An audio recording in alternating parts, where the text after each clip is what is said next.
Les regrets apparaissent beaucoup plus simples et plus directement personnels que les antiquités. Cette impression de lecture est en partie une illusion, car le recueil est en fait aussi à sa manière une œuvre savante et très élaborée. Le fait se manifeste d'abord dans le soin apporté par du Bellay à composer son recueil, qui obéit à un ordre très réfléchi. Les sonnets 1 à 15 définissent d'abord ce que du Bellay entend faire, la nature de son inspiration poétique.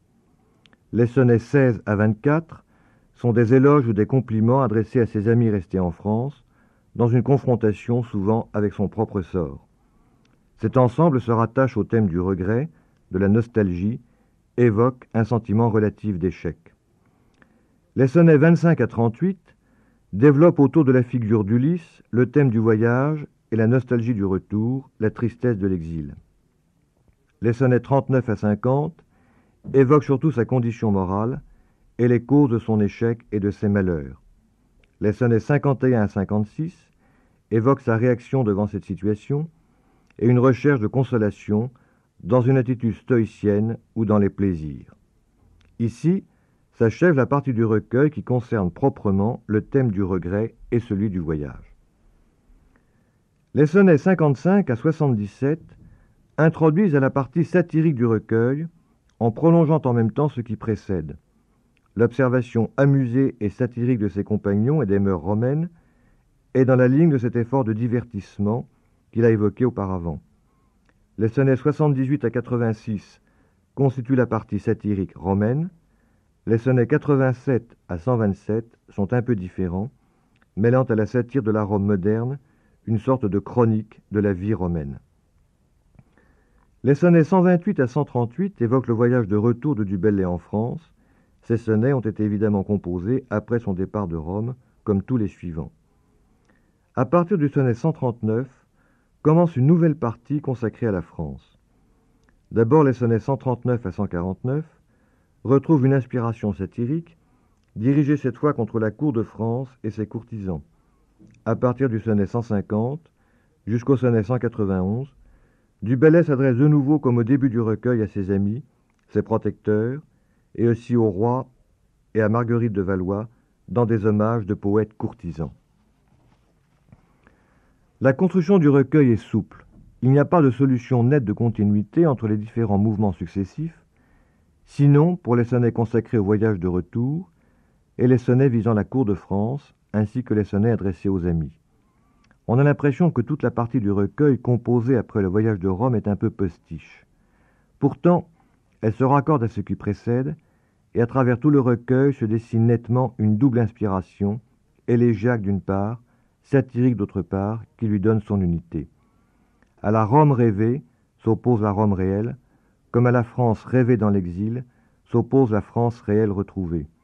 Le même mouvement de désillusion et la même confrontation entre le rêve et la réalité se retrouvent au début et à la fin du recueil. La désillusion romaine et française s'accompagne d'un mouvement analogue de réaction satirique et concurremment d'une adresse aux amis ou aux protecteurs, où affleure de nouveau le thème du regret, regret de ce qu'il a perdu en venant à Rome, en face de ses amis restés en France, regret du statut si peu honorable donné à la poésie quand il est de retour en France. Du Bellay, qui fait la satire de la cour, se conduit pourtant aussi en poète courtisan. Faut-il voir là une contradiction dans son attitude? Du Bellay vit à une époque où la poésie a pour office reconnu de chanter les personnes royales. Ronsard a fait comme du Bellay. Si la cour est un lieu où la poésie est souvent mal appréciée par des courtisans ignares, elle est aussi le lieu où un poète peut recevoir protection de la part des personnes royales.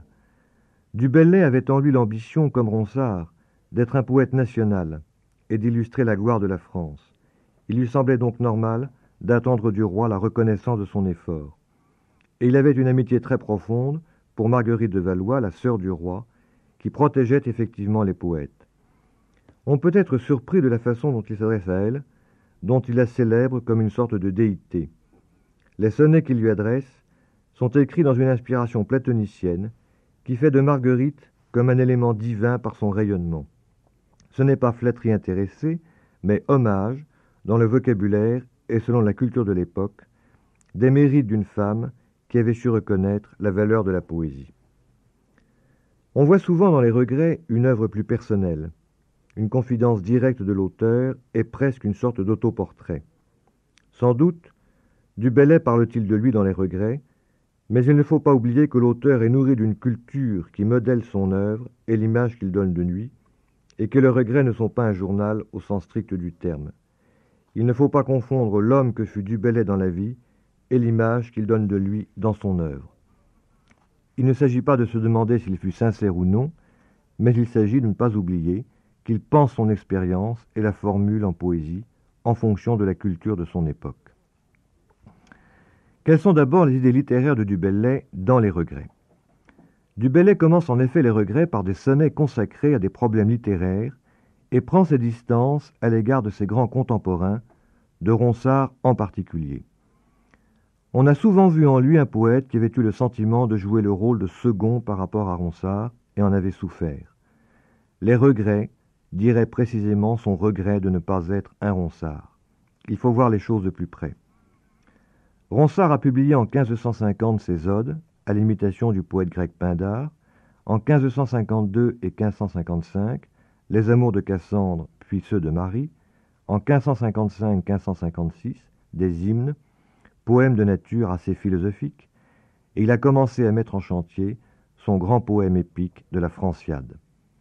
Dans les odes et dans les hymnes, il apparaît comme le représentant de la grande poésie, à laquelle fait allusion le sonnet 1 des regrets. Du Bellay se définit par rapport à Ronsard et à toute une partie du programme qu'il avait esquissé lui-même dans la défense et illustration. Il l'affirme nettement. Il ne sera pas un Ronsard, et il ne sera pas non plus un pétrarchiste. Il s'écarte de la grande poésie et de la poésie amoureuse. Il définit la double matière de sa poésie, élégiaque tout d'abord. Je me plains à mes vers si j'ai quelques regrets, et satirique, je me ris avec eux. Il affirme aussi renoncer à l'imitation des anciens, dans le sonnet 4, dans le dessein, comme il le dit, de simplement écrire ce que la passion seulement me fait dire. En pleine conscience, il s'oriente vers une poésie plus personnelle, dont la matière sera son expérience et ses réactions devant l'existence. Il affirme aussi renoncer à l'immortalité poétique, toujours dans le sonnet 4. La poésie est pour lui une consolation à ses malheurs, un épanchement secret de sa souffrance devant un destin malheureux. Poésie confidence, poésie consolation, nous sommes loin du programme ambitieux de la défense et illustration. À ces affirmations se rattache l'idée souvent émise que son inspiration poétique s'épuise et qu'il renonce à une recherche d'art, comme il le dit dans le sonnet 2. On ne peut induire pourtant de ces affirmations que Du Bellay ait le regret de ne pas être un Ronsard, ni qu'il renonce avec mélancolie à de hautes ambitions poétiques dont il se sentirait incapable. On sait que Du Bellay, peu avant sa mort, avait encore des projets très ambitieux. Il ne s'agit pas donc d'une sorte de renoncement définitif à la grande poésie, ni d'un sentiment d'infériorité. Malgré ces affirmations, Du Bellay ne cesse pas d'autre part d'imiter les anciens. Comme les Antiquités, les regrets sont nourris de culture antique et s'inspirent souvent en particulier du poète latin Ovide, qui avait chanté les douleurs de son exil dans son poème des Tristes. Il ne faut donc pas prendre au pied de la lettre les affirmations de Du Bellay en ce domaine. Bien plus, quand il dit qu'il ne fera pas de grande poésie, il s'exprime en fait comme le poète latin Horace, dont l'écho se fait sentir dans le sonnet 2.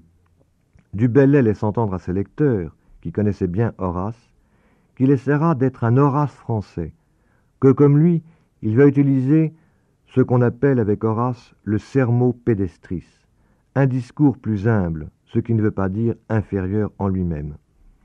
Ronsard s'était sans doute lui aussi inspiré d'Horace, mais dans le genre de l'ode. Du Bellay affirme son originalité dans la modestie. Il reprendra les leçons d'Horace comme poète satirique et auteur d'épîtres où il s'abandonne à de discrètes confidences. Et Du Bellay affirme écrire sans art, mais il ajoute « Peut-être que tel se pense bien habile, qui trouvant de mes vers la lire si facile, en vain travaillera, me voulant imiter. » Il a conscience d'avoir un talent en fait inimitable. Il faut donc lire avec attention les déclarations de modestie de Du Bellay. Il n'a pas le sentiment d'être un poète mineur par rapport à Ronsard, mais d'être un poète différent. Il faut en dire de même de l'abandon des muses, auquel est consacré un des plus beaux sonnets des regrets, et qu'il faut interpréter en fonction de la culture de l'époque. Le sonnet 2 évoque la source d'Hippocrène, qui était censée donner l'inspiration aux poètes qui s'y plongeaient. Comme le poète latin satirique Perse, dont il se souvient ici, Du Bellay veut dire, en affirmant qu'il n'ira pas se plonger dans cette source, qu'il n'écrira pas de la grande poésie, qu'il ne cherchera pas un style relevé, mais fera de la satire, comme l'a fait précisément le poète latin Perse. Les regrets n'expriment donc pas le regret nostalgique d'une ambition poétique déçue ou d'un rêve avorté. Tout en prenant sans doute une matière plus personnelle, mais encore chargée de souvenirs antiques, Du Bellay a conscience de reprendre une voie déjà suivie par les anciens et d'ouvrir une voie nouvelle en France. Il affirme une sorte de fierté poétique et modèle son image de poète à partir d'autorités antiques.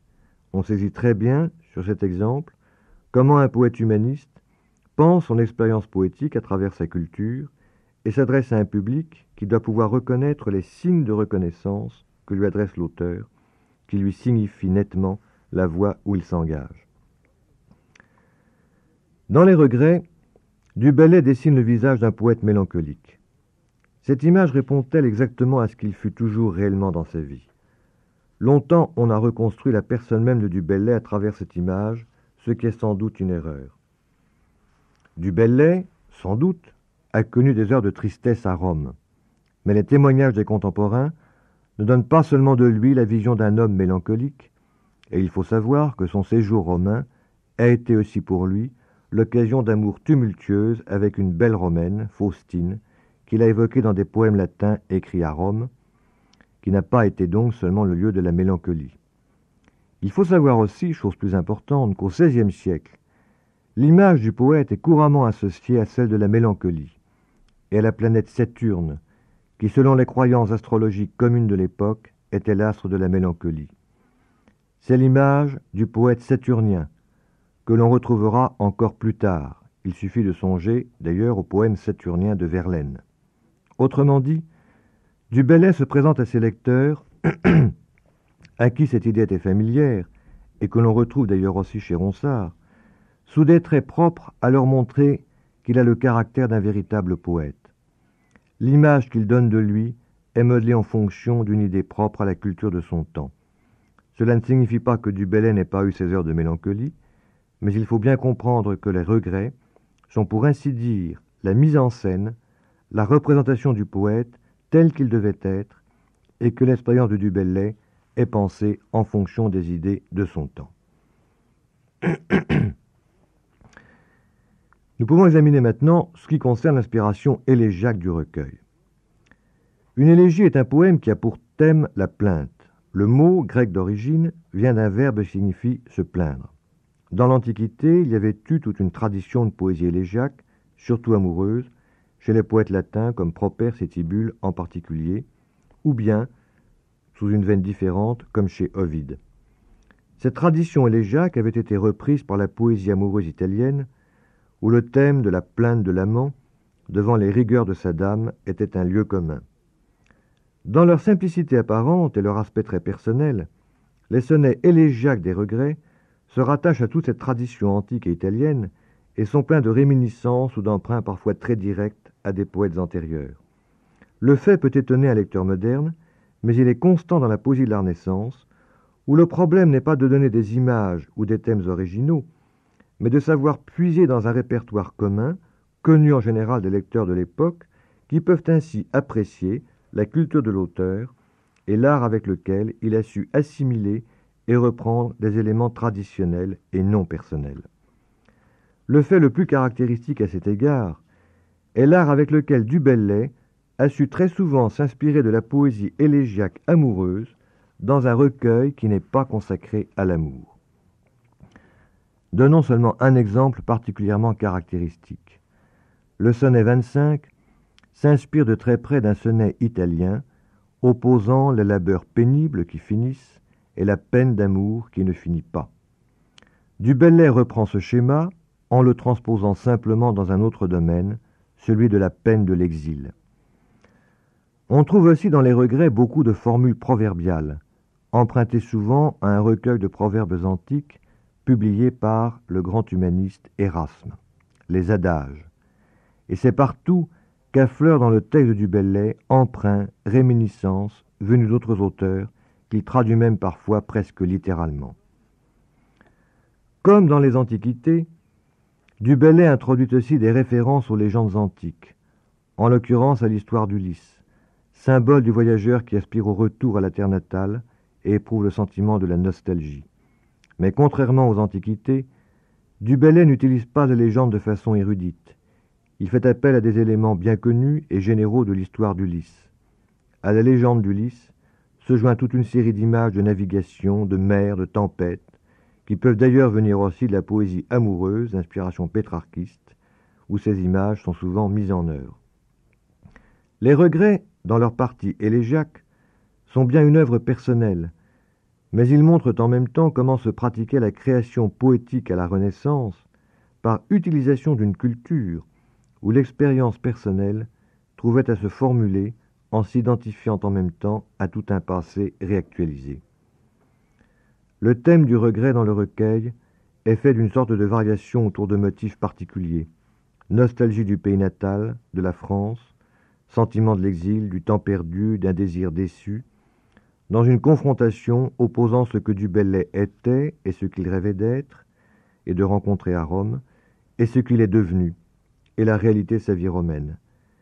Mais il faut être aussi attentif à l'humour qui souvent se manifeste dans l'attitude de l'auteur à l'égard de lui-même, et cela dans le mouvement même de la plainte. On peut se reporter par exemple au sonnet 32 ou 46. Du Bellay prend une certaine distance à l'égard de lui-même, de ses rêves passés, de sa déception. Par instant, une sorte de satire de son propre personnage se glisse dans son autoportrait, un sourire discret en demi-teinte. Cette inspiration satirique, qui reste en sourdine dans l'élégie, apparaît alors en toute lumière au contraire dans ce qui concerne la partie proprement satirique du recueil. Cette inspiration satirique, elle-même, se soude à l'inspiration élégiaque. Si du Bellay regrette la France, c'est que Rome le déçoit. Encore faut-il distinguer plusieurs aspects assez différents dans la satire que du Bellay donne de la Rome moderne. On ne peut pas comprendre exactement la portée satirique des regrets si on n'est pas, d'ailleurs, un peu informé des problèmes politiques et religieux de l'époque, problèmes auxquels du Bellay fait parfois des allusions très précises. Au point de vue politique, la scène est dominée par le conflit qui oppose la France et l'Empire, dirigé à l'époque par Charles Quint, dans une lutte confuse, sans cesse renaissante, et compliquée par les interventions françaises en Italie, les fameuses guerres d'Italie. Les Français se réclament de droits qu'ils posséderaient sur les territoires italiens, et ils se présentent aussi en libérateurs des États italiens appartenant à l'Empire. À cela s'ajoutent les manœuvres des papes, qui sont à l'époque des souverains temporels, et tiennent souvent un jeu de bascule compliqué entre la France et l'Empire pour protéger leurs États contre les prétentions des puissances étrangères. Sans entrer dans les détails, il faut seulement rappeler quelques faits auquel du Bellay fait explicitement allusion. Tout d'abord, le sac de Rome évoqué dans le sonnet 83. En 1527, des bandes armées de l'Empire envahirent l'Italie et mirent Rome à sac au cours d'un épisode militaire. Le fait frappa beaucoup les contemporains. Ensuite, l'affaire de Sienne, évoquée dans le sonnet 124. En 1554, Henri II, le roi de France, fit une tentative pour libérer la ville de Sienne du joug impérial. L'entreprise se solda malheureusement par un échec désastreux. Enfin, la trêve de Vaucelles, évoquée dans le sonnet 123 à 126. Le 5 février 1556, une trêve fut signée à Vaucelles entre la France et l'Empire.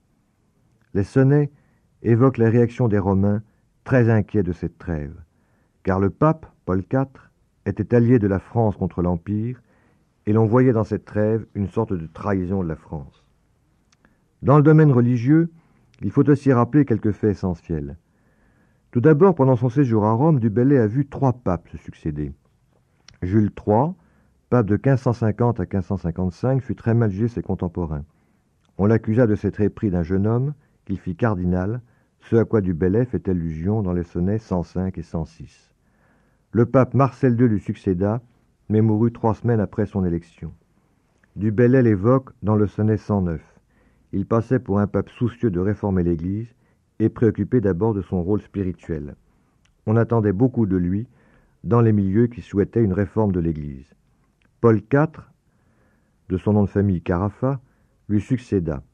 Homme de moralité intègre, il fut surtout un pape guerrier, célèbre par son ardeur belliqueuse, conclut une alliance avec la France contre l'Empire. Mais il se signala vite aussi par son népotisme et fit la carrière de son neveu Charles Carafa, que du Bellay évoque. C'est lui auquel il est fait allusion dans les sonnets 110, 111 et 113. Du Bellay évoque plusieurs fois les conclaves. Pendant son séjour à Rome, il put assister à 2 conclaves en 1555 pour l'élection de Marcel II et de Paul IV. Les conclaves étaient des foyers d'intrigues multiples et d'ailleurs politiques, les cardinaux chargés d'élire le pape, ayant souvent reçu de leurs souverains respectifs mission de favoriser tel ou tel candidat jugé favorable à leurs intérêts. La France, l'Empire, l'Espagne cherchaient à placer leurs favoris. C'est ce climat qu'évoque du Bellay, bien placé par sa position auprès de son oncle, cardinal membre des conclaves, pour être au courant de cette situation. Enfin, depuis la fin du XVIe siècle, un besoin de réforme se faisait sentir dans l'Église. On attendait un concile pour apporter les réformes nécessaires. Il fut longtemps retardé et dans l'intervalle, Luther en Allemagne, Calvin en France ont donné naissance à la réforme protestante. Longtemps attendu, le concile se réunit à Trente en 1545 en session intermittente, et il fut interrompu de 1552 à 1562. Il n'y a donc pas eu de session du concile de Trente pendant le séjour du Bellay à Rome.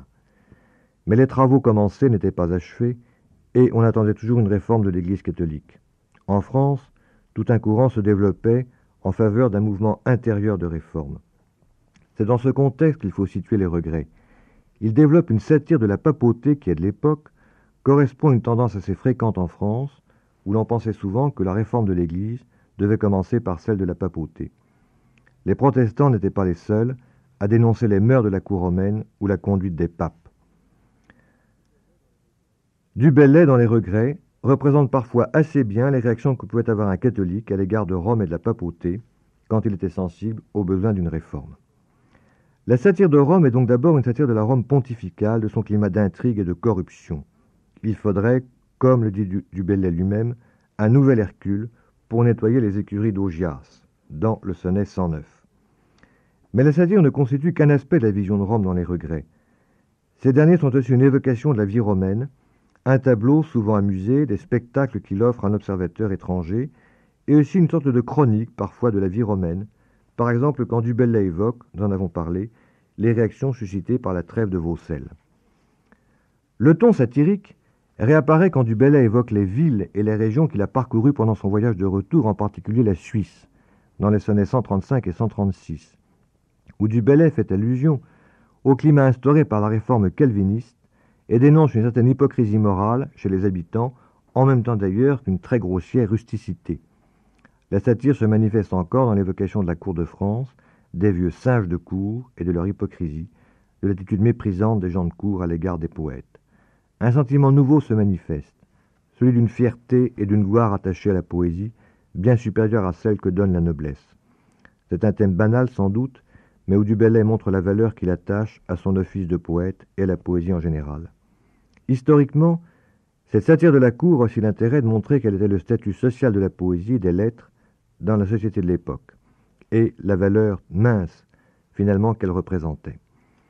À la satire s'associe de nouveau le thème du regret, avec l'idéal d'une société qui reconnaîtrait mieux qu'elle ne le fait les valeurs de l'esprit.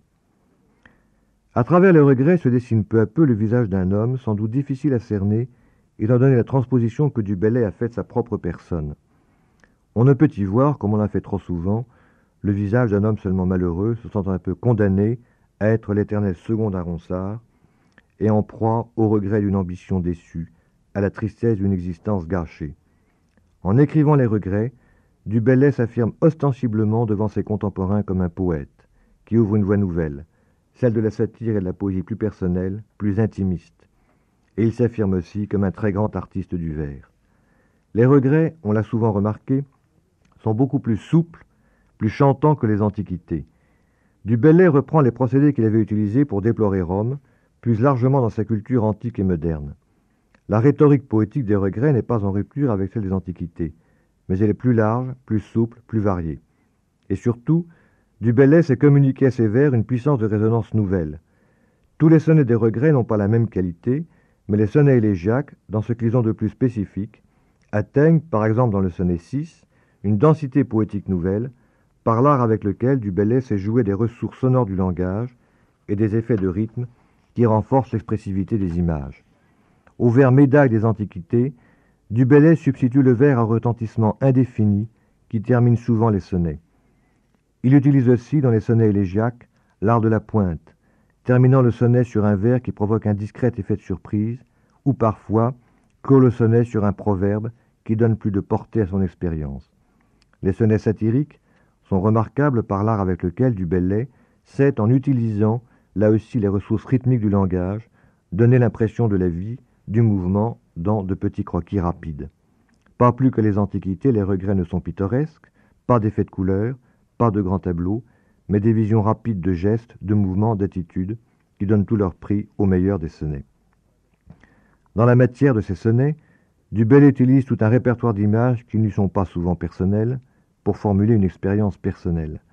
On a pu montrer que la plupart viennent de sa culture, et de la culture antique ou moderne. Les regrets sont pourtant très personnels, dans la mesure où Du Bellay a assimilé cet héritage. La forme même et la construction des sonnets, plus variées que dans les antiquités, se fondent souvent sur une confrontation, une antithèse dans les sonnets élégiaques, entre le passé et le présent, le rêve et la réalité. Dans les sonnets élégiaques et satiriques, Du Bellay utilise aussi, comme dans les antiquités, les formules répétitives qu'il empruntait des auteurs italiens. Mais là aussi, la forme anonyme prend un aspect personnel par sa parfaite adaptation au thème et la liberté avec laquelle Du Bellay l'utilise, sans s'enfermer dans des schémas rigides. Lire les regrets exige d'être sensible à la souplesse et à la variété des formules de construction utilisées par Du Bellay, en n'oubliant jamais qu'il a toujours cherché à donner une unité de structure à chacun de ses sonnets, comme dans les antiquités. C'est aussi être sensible à la variété des tons qu'il a adoptés. Il ne faut pas enfermer Du Bellay dans une vision simpliste. Chez lui, la mélancolie, le sentiment de la nostalgie se mêlent au sourire, à l'humour, le sentiment tout relatif d'un certain échec dans l'existence, à celui de sa valeur comme artiste, non pas inférieur aux autres, mais simplement différent et inimitable. Il n'avait pas tort en ce point. Ronsard a eu beaucoup d'émules, personne n'a imité Du Bellay. Les regrets, comme les antiquités, sont restés une œuvre solitaire et unique dans la poésie du XVIe siècle. Siècle. Siècle. Siècle. Siècle. Siècle. Siècle.